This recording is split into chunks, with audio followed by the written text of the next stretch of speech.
బాపట్ల జిల్లా చెరుకుపల్లి ఎస్ఐ అనిల్ కుమార్ రెచ్చిపోయారంటూ సాక్షి ఒక కథనం రాసుకొచ్చింది. అధికార పార్టీ నాయకులు మెప్పు పొందడానికి సోషల్ మీడియాలో పోస్టులు పెడుతున్నాడనే నెపంతో చెరుకుపల్లి మండలం రాంబొట్టవారిపాలెనికి చెందిన వైఎస్ఆర్సీపీ కార్యకర్త కృష్ణార్జున్ రెడ్డిని శనివారం రాత్రి అక్రమంగా స్టేషన్లో నిర్బంధించి చిత్రహింసలకు గురి చేశారు.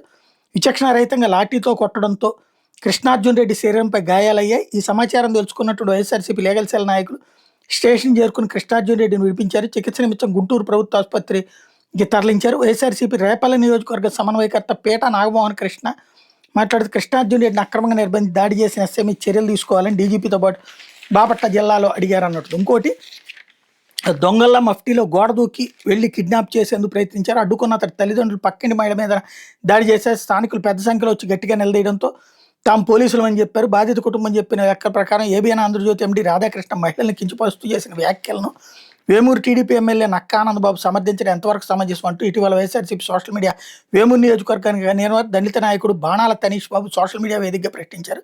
దీని మీద ఎమ్మెల్యే కార్యాలయానికి చెందిన ఓ వ్యక్తి పోలీసులు ఫిర్యాదు చేశారు. దీంతో ఆదివారం తెల్లవారుజామున కొల్లూరు ఎస్ఐ పి ఏడుకొండలు మరో నలుగురు పోలీసులతో కలిసి వ్యక్తిగత కారులో సాధారణ దుస్తుల్లో చినపులిపర్రు గ్రామంలోని తనీష్ బాబు ఇంటి దగ్గరికి వెళ్లారు. దొంగల ప్రహరీకి దూకి లోపలికి వచ్చిన పోలీసులు బలవంతంగా బెడ్రూమ్ తలుపు దోసుకుని వెళ్లి నిద్రిస్తున్న తనీష్ని తమ వెంట తీసుకెళ్లేందుకు ప్రయత్నించారు.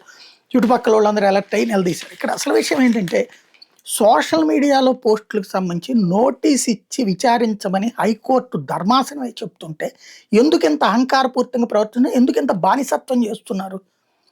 దుర్భాషలాడారు, ఈవెన్ దానికైనా నోటీస్ ఇచ్చినే చేయమంటుంది కదా. ఇదివరకు కూడా అదే కదా జరిగింది. ఇప్పుడు తెలుగుదేశం వాళ్ళు దుర్భాషలాడట్లేదు జగన్ని.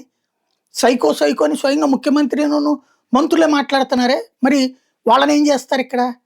బేసిక్గా అంటే అధికారంలో ఉన్న వాళ్ళకి తాబేదారులకు ఇంతకుముందు వాళ్ళు పనిచేశారు, తప్పు అంటున్నారు. మరి ఇప్పుడు మీరు చేస్తున్నది ఏంటి? అది కదా ప్రశ్న.